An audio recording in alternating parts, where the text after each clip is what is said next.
বোর্ডের ভেতরে ঢুকে সেটাকে ভন্ডুল করে দিল, নাম্বার ওয়ান। তারপর বিশ্ববিদ্যালয়ের প্রধান যে ব্যক্তি অর্থাৎ উপাচার্য মহোদয়, যিনি রাষ্ট্রপতি কর্তৃক নিয়োগকৃত, তাকে তারা শাসালেন এবং বললেন, আপনাকে তো আমরা নিয়োগ দিয়েছি, আপনি আমাদের কথা শুনতে বাধ্য। আমি আবারও পরিষ্কার করে বলি, বিশ্ববিদ্যালয় প্রশাসনের মূল দায়িত্ব হচ্ছে শিক্ষা কার্য পরিচালনা করা এবং শিক্ষার্থীদের স্বার্থ দেখা, এখানে কোনো ছাড় নেই। কিন্তু আপনাকে তো মিনিমাম শৃঙ্খলাটুকু মানতে হবে।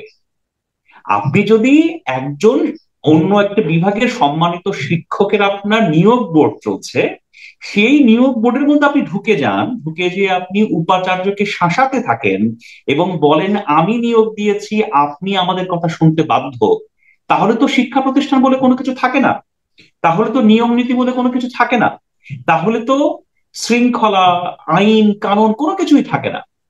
তো তাহলে যারা এই কাজগুলো করছেন, তারা কি রাষ্ট্রের কোনো ধরনের আইন কানুন রীতি নীতি কোনো কিছুই তারা মানবেন না? সবকিছুকেই তারা আপনার ভেঙে চুরে ছারখার করে দিবেন, সবকিছুকেই তারা অ্যাবলিশ করে দিবেন?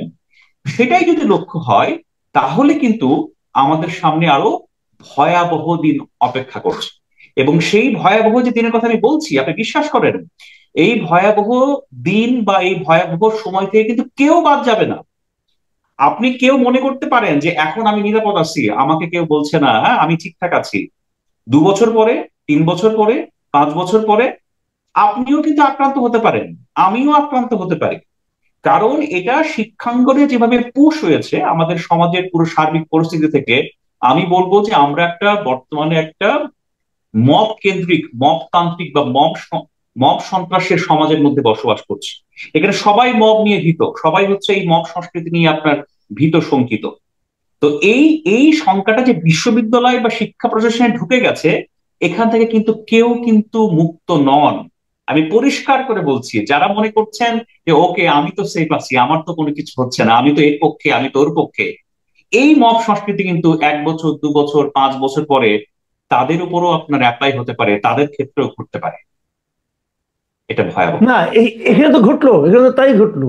ওনারা যে উপাচার্যকে বললেন যে আপনাকে আমরা নিয়োগ দিয়েছি, আমাদের কারণে আসছেন, তো ওই উপাচার্য তো এতদিন এদেরকে নিয়ে টেনশনে ছিলেন না। উনি তো একদিন মনে করছিলেন যে আমি নিরাপদে আছি, আসলে আমাদের কেউ কিছু বলবে না, কারণ আমাদের সঙ্গে আসলে, আমার সঙ্গে আসলে ওরা আছে। কিন্তু যখন নাকি স্বার্থের দ্বন্দ্ব হলো, তখন এই উপাচার্য যখন নিয়মতান্ত্রিক প্রক্রিয়ায় একটা প্রমোশন অথবা নিয়োগ দিতে গেলেন, তখন দেখা গেল না, যারা ওনাকে নিয়োগ দিয়েছেন তারাও আবার আরো অনেককে নিয়োগ দিতে চাচ্ছেন। সমস্যাটা তো ওখানে বাঁধলো, যে স্বার্থের দ্বন্দ্বটা তৈরি হওয়ার আগ পর্যন্ত অনেকেই কিন্তু ভেবেছিলেন যে উনি নিরাপদে আছেন। আসলে যে কথাটা আপনি বললেন যে কেউ তো নিরাপদে নেই। এটা আপনি একদমই ঠিক বলেছেন। আমি দেখেন, আমি আমি আমি এই ক্ষেত্রেও আমি একমত যে ধরেন যারা ছাত্র রাজনীতি করছেন, ছাত্র রাজনীতিতে যুক্ত, তারা মনে করতে পারে যে তাদের আপনার যৌক্তিক কিছু বিষয় আছে, তাদের আপনার যৌক্তিক কিছু পয়েন্ট আছে, এবং তাদের আপনার পছন্দের ক্যান্ডিডেটও আছে। এটাও হতে পারে। কিন্তু সেটাকে আপনার বাস্তবায়ন করার তো একটা প্রক্রিয়া আছে। আপনি আপনি একটা উপাচার্যের নিয়োগ করে ঢুকে যাবেন, এটা এটা এটা এটা সম্ভব? এটা কল্পনা করা যায়? এবং নিয়োগ বোর্ডে ঢুকে আপনি বলবেন যে আপনি আপনি এখানে বসছেন আমাদের জন্য, এবং আমি যা বলবো সেটা সেটা শুনতে আপনি বাধ্য? এটা এটা ভাবা যায়? এটা এটা আপনি কল্পনা করতে পারেন?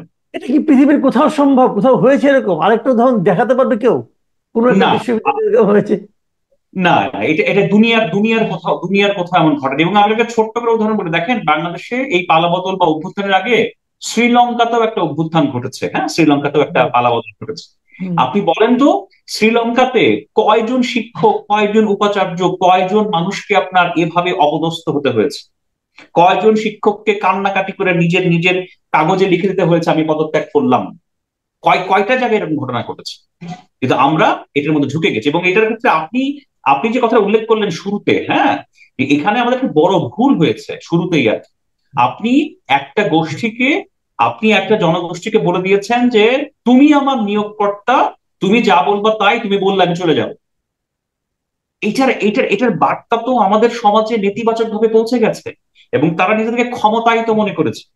এবং বিশ্বাস করেন, আমাদের সমাজে তো একটা একটা শ্রেণী তো সবসময় আছে। আমি আপনাকে বলি, শিক্ষাঙ্গনে যে আপনার অরাজকতা, মব সন্ত্রাস বা নানা ধরনের সিচুয়েশন তৈরি হচ্ছে, এটা কিন্তু সব শিক্ষার্থী করছে না। এটা কিন্তু এর সাথে কিন্তু বড় স্কেলের আপনার শিক্ষার্থীরা যুক্ত নন। আমি আপনাকে হলফ করে বলছি, একটা বিশ্ববিদ্যালয়ে 10,000 শিক্ষার্থী থাকে, তার মধ্যে হয়তো 100, 200, 300 শিক্ষার্থী যুক্ত হতে পারেন। এটা পার্সেন্টেজে খুবই কম। তো এই এই যে সংখ্যাটা, তারা লোভী হতে পারে, তারা অন্যের দ্বারা প্রভাবিত হতে পারে, তারা ভেতরে ভেতরে অপরাধ প্রবণ মানসিকতা সম্পন্ন হতে পারে, এবং তাদের ভয়ঙ্কর রকমের কোনো স্বার্থ থাকতে পারে। তো এত কিছু সম্মিলিত হয়ে কেউ যখন আপনার পুরো সিস্টেমকে চ্যালেঞ্জ করছে একটা অসাধু উদ্দেশ্য নিয়ে, তাদেরকে তো আপনি এন্ডোর্স করতে পারেন না। আরো ভীতিকর বিষয় হচ্ছে, আরো ভয়ঙ্কর ভীতিকর বিষয় হচ্ছে, দেখেন আমরা 5 আগস্টের পর থেকেই ক্রমাগত বাংলাদেশের সমাজ ব্যবস্থায় মব ভায়োলেন্সের একটা খুবই নেতিবাচক সংস্কৃতি আমরা প্রত্যক্ষ করছি। এটা মাজার ভাঙা থেকে শুরু করে দোকানপাট ভাঙা, এর দোকানে হামলা, ওখানে যাওয়া, ইভেন বিয়ে বাড়িতে যায় পর্যন্ত আক্রমণ। 10-15 জন ছেলে বাড়িতে বিয়ে বাড়িতে যায় বলতেছে যে ভাই এখানে আওয়ামী লীগের দোসর আছে, এই বিয়ের অনুষ্ঠান করা যাবে না। আপনি ভাবতে পারেন, এটাকে আমি একদম ছ্যাঁচড়ামি মনে করি আর কি। হ্যাঁ, এটা মানে কারো বিয়ে হচ্ছে সেখানে যে আপনি একটা মত তৈরি করছেন। তো এই যে অংশটা বা যারা এই কাজগুলো করছে, তাদেরকে তো আপনার থামানো দরকার ছিল, তাদের বিরুদ্ধে ব্যবস্থা নেওয়া দরকার ছিল। কিন্তু আমরা না, দেখতে পাচ্ছি সরকারকে ব্যবস্থা সরকার এক সময় আপনার শুধুমাত্র বিবৃতি দিত, এখন সরকারের বিভিন্ন ব্যক্তি এই মব ভায়োলেন্সের পক্ষে আপনার সম্মতি উৎপাদন করছে। একদম একদম ঠিক আপনি দেখেছেন যে আমাদের যে প্রধান উপদেষ্টার যে প্রেস সেক্রেটারি, উনি এবং ওনার সঙ্গে যারা সহকারী আছে, আমি সবারই আজকে ফটো কার্ড দেখলাম, এরা সবাই কোনো না কোনো ভাবে এই মব ভায়োলেন্সকে এন্ডোর্স করার চেষ্টা করছেন, এর পক্ষে কথা বলার চেষ্টা করছেন। একজন তো বলছেন এটা একটা প্রেশার গ্রুপ, এটা নাকি প্রেশার, এটা নাকি মব না, এটা কোনো মব বলতেও রাজি নন। তো এটা যদি হয় তাহলে কিন্তু ওই আগের যে কথাটা, যে প্রধান উপদেষ্টা যে বলেছিলেন ওনারা আমার এমপ্লয়ার, এই এমপ্লয়ারদের পক্ষে কিন্তু এমপ্লয়ীদের এক ধরনের মানে আপনার সমর্থন দেওয়ার প্রবণতা আমরা দেখতে পাচ্ছি। তো সেটা যদি হয় তাহলে অদূর ভবিষ্যতে এটা কমবে, থামবে, এই আশাটাও তো আমরা করতে পারছি না। যারা মাসুদ কামাল, আমি এটা খুব ছোট্ট করে বলি, দেখেন আমাদের সমাজটা কিন্তু খুব সরল সোজা স্বাভাবিক সমাজ নয়। আমাদের সমাজে দারিদ্রতা আছে, আমাদের সমাজে জটিলতা আছে, কুটিলতা আছে, প্রতিশোধ পরায়ণতা আছে। প্রতিশোধ পরায়ণতা অনেক বেশি পর্যায়ে আছে। তো এইরকম একটা নানাভাবে সমস্যায় আপনার জর্জরিত সমাজে যখন আপনি একটা গ্রুপের পক্ষে সম্মতি উৎপাদন করেন, তখন কিন্তু অন্য একটা বড় গ্রুপ, তারা হচ্ছে আপনার নির্যাতিত, প্রতারিত এবং অবদমিত মনে করে রাইট। এবং বিশ্বাস করে। আমি একটা ছোট্ট করে বলছি, আমার কাছে মনে হয় এই মব ভায়োলেন্সকে আমি একটু সমাজতান্ত্রিক ভাষায় বলি, মব ভায়োলেন্সকে আমার ভীষণ রকম সাম্যবাদী বলে মনে হয়। মব ভায়োলেন্স সবার কাছে সমান। আমি আপনাকে আজকের এই প্রোগ্রামে এখানে বসে বলছি, এই মব ভায়োলেন্সের যে সংস্কৃতি বাংলাদেশে শুরু হয়েছে, মব ভায়োলেন্সকে রাষ্ট্রের তরফ থেকে যেভাবে আপনার এন্ডোর্স করা হচ্ছে, মব ভায়োলেন্সকে যেভাবে আপনার সরকারের অংশের বিভিন্ন লোকের পক্ষ থেকে এর পক্ষে সম্মতি তৈরি করা হচ্ছে, এর প্রতিদান মব ভায়োলেন্স একদিন সবাইকেই সমানভাবে বুঝিয়ে দেবে।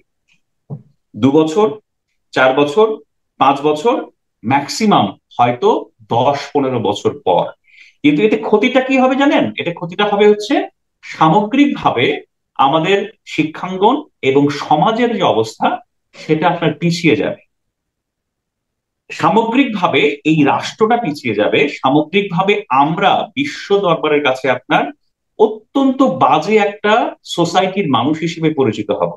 এবং এর প্রভাব পড়বে হচ্ছে আপনার বিদেশে কর্মী নিয়োগ থেকে শুরু করে ছাত্রদের ভর্তি পর্যন্ত। সেটা অলরেডি পড়া শুরু করেছে, এবং বিশ্বাস করেন এটার প্রভাব কিন্তু ইন্টারন্যাশনালি পৌঁছাবে। সেটার মধ্যে সবাই আমরা সমানভাবে আপনার দোষী সাব্যস্ত হব। কেউ কিন্তু বলবে না এ হচ্ছে এর পক্ষের, ও হচ্ছে ওর পক্ষের, ও স্বৈরাচারের দোসর, আমি আমি বিপ্লবী, আমি প্রতিবাদী। এটা কিন্তু কেউ দেখবে না, সবাই বলবে তোমরা বাংলাদেশী এবং তোমরা এই কালচারের অংশ। সেটা আপনার আমার জন্য ভালো কিছু নয়। আচ্ছা, আমি এখন একটু একটা সেন্সিটিভ কোশ্চেনই করি। এটা অনেকদিন ধরে আমি খেয়াল করছি, আপনি যেহেতু নিজে শিক্ষাঙ্গনে আছেন আপনিও খেয়াল করছেন।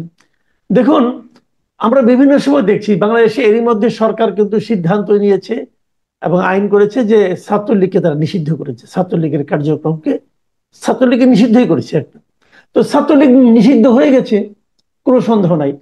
এখন যারা এক সময় ছাত্রলীগের কর্মী ছিল, সমর্থক ছিল, অথবা ছাত্রলীগের সঙ্গে মিছিল করতে বাধ্য হতো, নানা কারণে হতো, তো তাদেরও কিন্তু আমি দেখছি এক ধরনের নিরাপত্তাহীনতা।